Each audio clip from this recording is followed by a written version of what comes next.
John Ramsey is here with us today. He is the Chief Information Security Officer at the National Student Clearinghouse. And has a rich history, actually held several positions, including CISO for the U.S. House of Representatives. He was also selected as one of the top 100 CISOs globally for 2017, and only one of 2 government CISOs selected. John, welcome to the program. Thank you. It's a pleasure to be here. Nice to have you. So, John, how did you get your start in information security? I've been working security now for about 30 years. I started off as an intelligence and security analyst in the Army. As we're speaking vintage, as you were mentioning comments earlier, so I was over in Europe during the Cold War when the wall was still up. So some of the first threat actors I studied from their physical perspective is the Russians, and then the Iranians. And then when cyber started to take hold in the early 90s, before it was officially a discipline in the 2000s, it was a natural evolution to move from physical security into that logical space as the computer started evolving more and more into every perspective of business there was. Once I did that, the Federal Information Security Management Act of 2002 came out, and then all the federal agencies took off on having some sort of security program. The State Department brought me on board. I helped build out a few of their programs through the 2000s. At that time, the Russians and the Chinese and a lot of other nation-state actors started taking hold in the early 2010s on a lot of attacks. And that's when the Federal Retirement Thrift Investment Board that brought me on board to be their CISO. And for those not familiar with the Federal Retirement Board, they oversee the federal government's retirement system, which is about $480 billion for every federal employee that ever was or currently is or anybody drawing any type of pension. And then I've just continued to go from place to place with that. There's always a cyber need.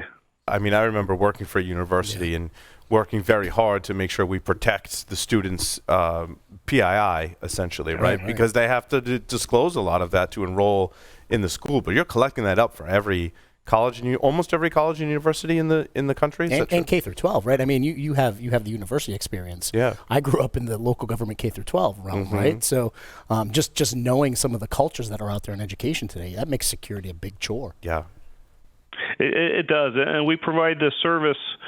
It's easy for us to do and demand the highest levels of security at the organization, and we do.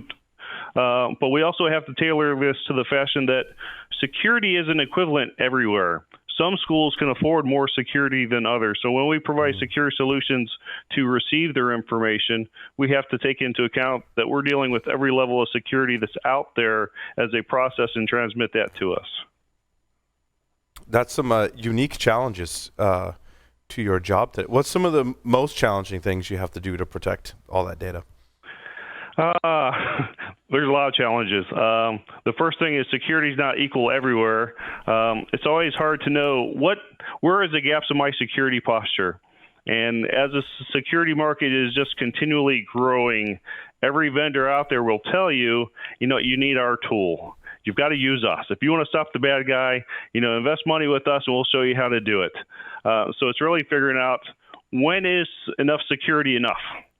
I don't want to overburden it so the schools can't transmit their information. I don't want to overburden the security posture that our staff and employees can't do their jobs on a daily basis. They've got to be able to receive files. They've got to be able to receive emails. I can quote every security statistic out there for almost every breach and indicate why we need to do this, but I've got to find that fine line that, we're safe enough, but you can still do your business, and we're not trying to kill you from what you're doing. Trying to really minimize cyber fatigue, I guess, is the new phrase that's being thrown out there. Users should be able to do what they need to do, and the security is happening in the background. Right. Is there a concern, like when you do threat models, I would imagine the integrity of the data is likely equally as important as the privacy of the data? Oh, absolutely. There's so many different audits that are out there, whether from the financial institutions, from the federal agencies, from the schools, and everybody wants you to meet these compliant frameworks. Meanwhile, the compliant frameworks doesn't necessarily model the threat vectors. So we started doing something a little bit different. So we use our first priority now. We model after MITRE's attack methodology, where they're looking at the various breaches of the malicious actors over the last 5 to 10 years and all the different techniques and tactics that they use. And we're trying to make sure that we can actually compensate for those most widely used tactics so we can stop the bad guy first. And while we stop the bad guy, we'll naturally meet a lot of the compliance requirements that are there. The fact that somebody does security awareness training on an annual basis is important, but I want to spend more of a focus on stopping the phishing attacks that are 95% prevalent into organizations first, and then I'll hit the security awareness second. So it's a little bit different mentality on how you approach it, but we're really trying to implement countermeasures first and compliance second. Yeah. Well, that's an interesting approach as we try always to define what security basics means, and I try and recommend standards for people to go off of. What you're saying, John, is look at something like the attack matrix from MITRE and focus on just stopping real-world attacks, not so much trying to define what security basics really mean and how we meet maybe those somewhat fictitious requirements of security hygiene or security basics. Yeah, and I'm not saying one is more important than the others. I'm just saying you can't do everything at once. So we prioritize that off those threat vectors first, and then we hit the compliance pieces second. There's some basic hygiene that it's almost a given you have to do. So I'm not quite sure the benefit of auditing every year that, does somebody have the password complexity requirement that's in place that they meet 3 of the 4 standards, the uppercase, lowercase, a special character, and a number. I think that's a given. We'd all be out of the jobs if we didn't do that basic step right there alone. And then the National Institute of Standards and Technology comes out 10 years later saying, you know what, we really shouldn't have expirations with the passwords. So that kind of counters the whole audit and compliance mechanism that's been in place for 15 years.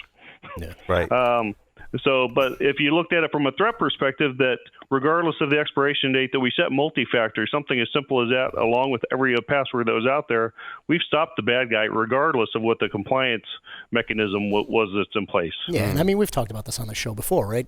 Compliance should be a byproduct of strong security. At the end of the day. It sounds like that's the framework and the philosophy that you have, right? You're using a security-based framework to ensure that you have compliance in the end. Yeah, you can't do everything. Even the staffs that have hundreds of people. I mean, you look at a lot of the larger breaches of some of the financial institutions or the federal government. They've got security teams that are in the hundreds, and they can meet the compliance requirements. In fact, a lot of them have challenges meeting the compliance requirements. But meanwhile, you can only do so much. What do you focus on first? And nobody has an unlimited budget, and the security market just gets more and more expensive, regardless of the tool. And then trying to figure out what is that tool that's high value, low cost, high impact as far as the benefit. There's a whole cyclic of events that have to happen to get that right security posture in place. And trying to tackle everything at once is just almost a fool's errand. So, John, process and technology combined together, what are some of your recommendations on areas that you should focus on when you say, look at your security posture versus the attack matrix? Like, we've got all these different categories of security, all these different compliance things, all these different things that we want to do, from in network protection to endpoint security. But like, what's been some of the more valuable things in checking off those things on the MITRE attack framework to go, yeah, we can detect that or prevent that now? Yeah, so that endpoint detection and response, I mean, antivirus has evolved over the last 15 years. I think everybody agrees that the signature-based approach is, I don't want to say ineffective, but it's nowhere near like it should be or what it was. So having something that can automatically detect something and respond and contain it on a box until it's investigated, I think that's key, because all the malicious actors, their first thing is once they get a beachhead and they come into an organization, they want to move laterally. If they can't move laterally, they're stopped. We assess a lot of our infrastructure off the Lockheed Martin's kill chain. If you're breaking into a bank, there's a good chance the nation states are going to break into the bank. You're not going to stop them. But if that vault door can close behind them and they can't get back out and exfiltrate the data, to me, that would be a win.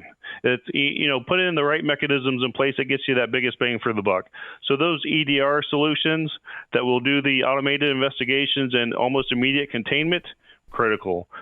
Basic hygiene, such as the intrusion detections and IPSs on the network, critical. When I was at the House of Representatives, I think we averaged probably 200 to 300 million penetration attempts on a monthly basis. We did the math, that's 200 to 300 every second. We're being pounded on for people trying to get in. There's just some basic stuff you have to have in place, but taking it to that next level, EDR, the anti-phishing tools. You can train all your staff all you want. Somebody will inevitably click. It's human nature. And with mobile devices, people are going to click on a link, a phishing email on a phone because they can't hover over it anymore that they've been trained for the last 5 years. Right. They're not going to realize they're clicking on a phishing link, especially on a mobile device. But if you got the right technologies that's doing the sandboxing and checking those phishing links once they're clicked, you're taking a lot of that catalyst from the end users. And they're not that expensive, so you get a really big bang for the buck as far as keeping your people safe. What shouldn't happen, your staff shouldn't have to worry about every single security awareness training video that they've had in order to implement security and make sure that they're not the weakest link. It's almost insulting when we say that they're the weakest link. They're doing their jobs. It's our job as security professionals really to have the right mechanisms in place so they can do that. And I'm sure process plays into it as well, right, when you're handling that sensitive data. And a lot of the things that I've seen to combat phishing attempts and stop phishing attempts is not exactly what you're saying, John, right? Yeah. It's not the fact that users went to training. It's I have technology, and we've got a solid process to make sure that we're not going to have some kind of huge breach. And that's often what stops the attacker. Not in all cases, unfortunately, but process is important, right? Oh, yeah. Security is more than the technology. It's really interesting. Your vendors and cybersecurity tools that are evolving and getting more mature are actually incorporating playbooks. They're already drafting those processes for those SOC analysts. Throw another process on a SOC analyst as they're looking and monitoring 2 to 3 billion events a month and trying to weed all that out to get the needle in the haystack versus having something that has a process, that has a playbook that's generated for that specific tool. More importantly, automates the majority of the playbook, so all they have to do is look at the final result. Yeah, it's a lot of these breaches have happened. The tools have detected everything. It's the people looking at the events afterwards didn't take the right action, or they didn't take consistent actions that just didn't stop something from happening. Yeah. Something as simple as, we know that this is the bloodhound.exe is a malicious executable that's associated with breaches. We should automatically just contain that until we figure out what it is.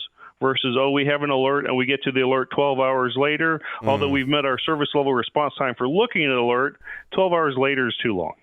So having those processes and automating those processes as much as possible is really critical with the evolution of technology and the malicious activity, as well as the cyber pros that are out there.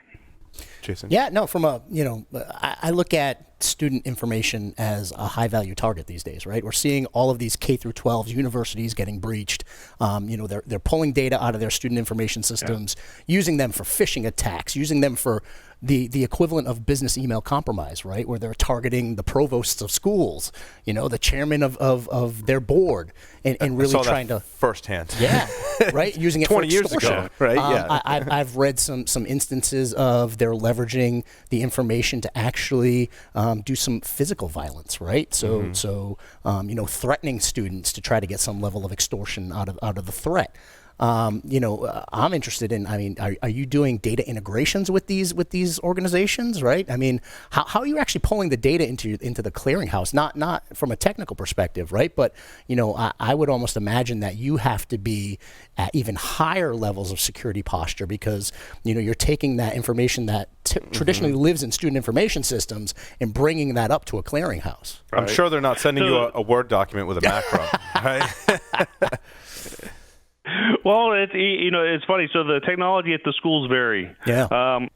When you look at the education industry as a whole, so you've got medical universities that have HIPAA. You've got PII. You've got research universities. You've got intellectual property. Yep. You've got almost every sensitive data type is out there is across the education industry that has various levels of security implemented across the different schools.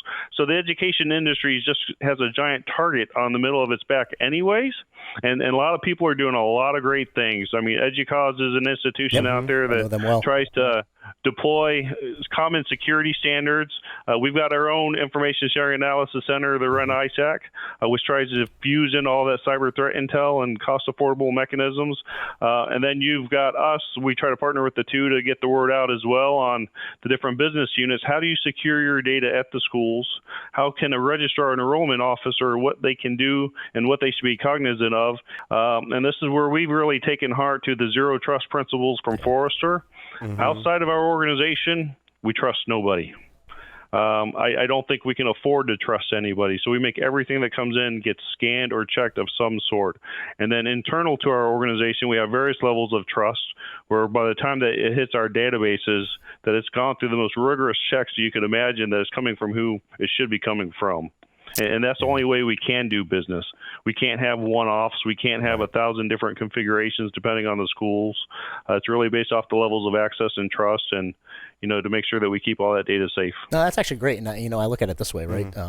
In education, whether it's K through 12 or higher ed, they're innately in a culture of open network, right? They want everything to be open, everything to be transparent. They want everything to be shared. And it's great to have an organization who is a partner to those organizations, right, to those universities in K through 12. And it sounds like you share best practices downstream. So maybe, I look at this as a beautiful thing that you're influencing them to be more secure. Right, and to kind of thin out that open network mentality and get them to be a little bit more conservative when it comes to that. Well, there's a lot of best practices, and there's a lot of experience across all of these organizations. And at that point in time, it's now no longer a security challenge, but how do you communicate a market to get the word out to all the right people? And we're smart enough to know that doing it by ourselves is probably not the right answer. But we partnered with EDUCAUSE, we partnered with the REN ISAC. We did our first white paper a year ago. Basically, it goes back to registrars. What should you know? What should you do? And it's really 10 basic steps. That if your data gets breached at the school, there's a good chance this is your data. Are you involved? Do you know how your machines are patched? Do you know how you can help your security team at the school? What happens if you need an incident response? Are you able to notify your students? Really common questions that really get overlooked quite often. So again, we're trying to provide some of that thought leadership going back to the schools, but we want to partner with all the right people to do that. We want to share. We're all on one team. We're all trying to do the best to stop the bad guys and keep everything safe. Yeah. This day and age, it takes a community, right? It really does. It does. And it's interesting. So the interface from the school's perspective is the registrar's office in most cases, I would imagine, right? They are the business unit. Yeah. And so do you have campaigns specifically like for the schools for that business unit, or like how specific do you get with your kind of awareness campaigns and sharing of information? No, that's actually a really good question. So EDUCAUSE typically hits the IT departments. Yeah. REN ISAC typically hits the security departments. So nobody was really hitting the business units, the data owners themselves. And that's who we interact with on a daily basis across, I want to say it's 3,800 universities, give or take. That's really close. So we actually made our campaign directed to who our first-line customers are that are the same customers of those schools' IT as well as those schools' security, what they can do to help them. And it's really interesting perspective. There's the ACRO Association met last year, and we did a presentation for them. And we had a combination of an ACRO executive director, the CISO for California State University, myself, and we sat on a panel, and we just kind of asked and discussed, if your data within the registrar's office is compromised, what do you do? And every type of question and answer you can imagine came out where an hour went by with the blink of an eye, and some of them have files that are stored, hard copies that they can't get rid of, or they want to make it all into digital copies, but they don't have the funding. But it really brought light to it's more than just an IT department saying, hey, you need to do this, versus what they can proactively do to reduce themselves from being a target at the schools. Right. Does FERPA help with protecting some of this data in the registrar's office? FERPA allows a lot of the requirements and justification for why they need to secure the information. Right. I don't think FERPA is strongly written like FISMA is from a cybersecurity perspective, but FERPA is a very strong piece of legislation that indicates that those families and students and their rights to privacy shall not be violated. So it gives the registrars a lot of opportunities to make sure that whoever their third-party service provider is in any capacity, to include the Clearinghouse, that we're meeting all of those FERPA requirements. It's one of the things that I don't want to say it forced us to. We willingly did this, but years ago we made sure that we had the privacy badges in place, that I Keep Data Safe badges in place.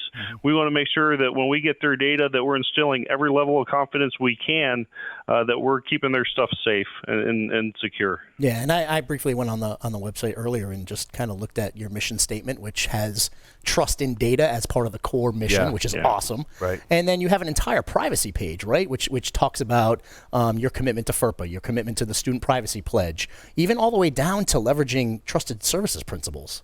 Right, I think that's great that you're taking that SOC 2 Type 2 mentality and saying, hey, listen, we're gonna butt our operations up against this, so we're a trusted operation, that we're putting your privacy first. Yeah, and the SOC 2 Type 2 was definitely our best initiative that we've done yet. We did the SOC 2 Type 1 on one line of business, and it's like, well, we're secure enough. We know we're secure enough. We're confident with that. We did a SOC 2 Type 2 across both of our lines of business, just to make sure that there's no questions, whether you're a financial institution, whether you're an educational institution.